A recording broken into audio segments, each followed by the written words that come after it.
ممتاز اورکزی وایي چې زما د ذات کسه کې رنګ واړوه لاړ شه که نه، زما د ذات کسه کې رنګ واړوه لاړ شه که نه، ما د خپل ځان سره په جنګ واړوه لاړ شه که نه.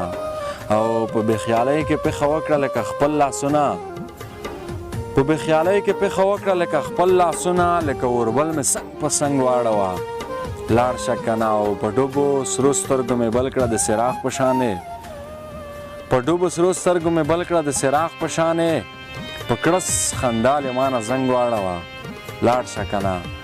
په ډوبو سرو سترګو مې بل کړه د څراغ په شانې، په کړس خندا له مانه زنګ واړوه لاړ شه که نه. او د خپل لباس خوشبو دې پرېږده دې خیالي کوڅه کې، د خپل لباس خوشبو دې پرېږده دې خیالي کوڅه کې، دلته هم سوله پې لونګ واړوه لاړ شه که نه. او برباد ممتاز سره برباد کړه فقط سوله محې، برباد ممتاز سره برباد کړه فقط سوله محې، راشه احسان په دې ملنګ واړوه لاړ شه که نه، راشه احسان په دې ملنګ واړوه لاړ شه که نه.